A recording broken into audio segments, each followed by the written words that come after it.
कि एक्सीडेंट कैसे हुआ है। एक ने कहा है कि जो ट्रक हैं वो आपस में लगे हैं, और एक ने कहा है कार जो थी, एक कार आ रही थी उसमें कार लगी है। एक ने कहा है 2 ट्रक थे, ये वो जो खड़े थे उनमें, एक ट्रक था एक ठेला। पहले ट्रक ठेले में लगा है, वो आउट ऑफ कंट्रोल हुआ है तो वो कार में जाकर लगा है।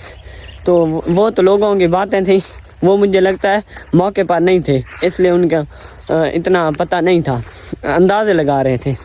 तो बाकी जो कुछ भी हुआ है वो मैंने आप लोगों को दिखाया है, जो नुकसान था वो भी दिखाया है, और मैंने उनसे पूछा भी है जो इनमें सवार थे, कार में भी और ठेले में भी और जो ट्रक था उसमें भी, जो बंदे थे वो बचे हैं या नहीं।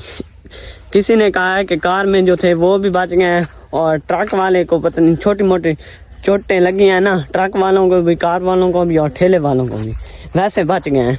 तो एक ने कहा है 2 अफराद मर गए हैं कि पता नहीं क्या कह रहे थे, 2 जो हैं वो फौत हो गए हैं, पता नहीं ऐसे कह रहे थे, मुझे कन्फर्म नहीं है।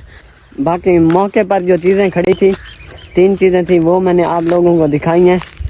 एक तो कह रहा था कि चौथी कार भी थी, 2 कारें आपस में लगी हैं और 2 ट्रक आपस में लगे हैं, तो वो तो मुझे नहीं नज़र आ रही थी। एक और कार, तो मुझे सिर्फ एक कार नज़र आई है, और 2, एक ट्रक और एक ठेला, जो मैंने आप लोगों को दिखाए हैं। और आज की वीडियो का यहीं एंड करता हूँ। बहुत मुझे अफसोस लगा है, आज की वीडियो का यहीं एंड करता हूँ। आप मिलता हूँ एक नई वीडियो के साथ, तब तक के लिए अल्लाह हाफिज़, बाय।